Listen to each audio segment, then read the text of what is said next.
Future State, the next Batman issue 1. Now, this one is a big one just because of.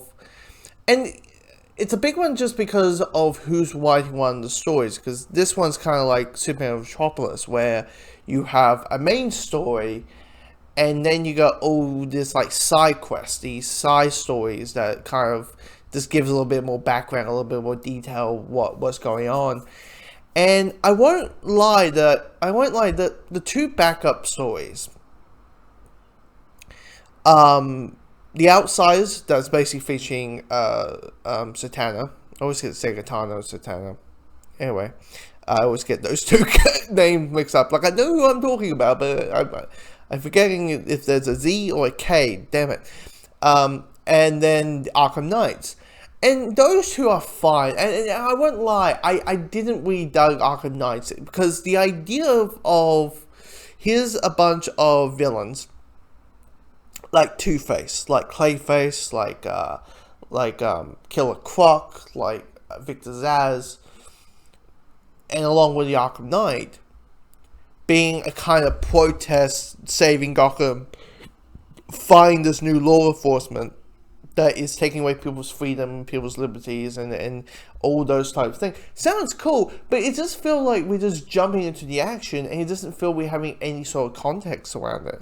How this came to be, like, how... Because in my head, I'm thinking, it's Two-Face, it's Clayface, it's Victor flippin' Zsasz.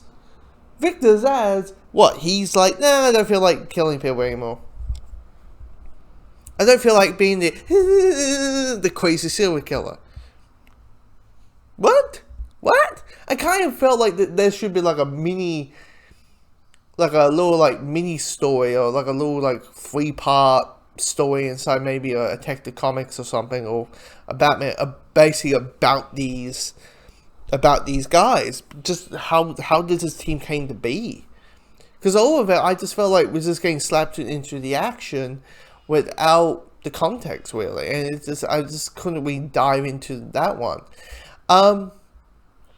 But the main one, the one that's written by Oscar winner, screenwriter, who wrote 12 Years a Slave.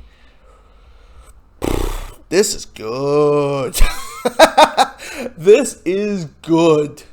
It is really well put together. And, you know, if you don't know, the new Batman inside Future State, or at least the main one, is Luke Fox, the son of Lucius Fox.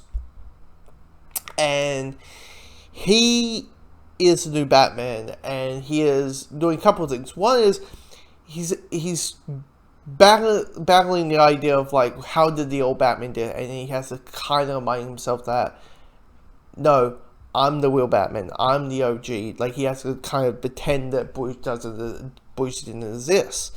So there's that aspect of the thing, is kind of battling of that. The drama with the family, I was with his family, I'm like, oh my god, this is good. I'm like, god, can this guy just white Batman? Is this guy just white a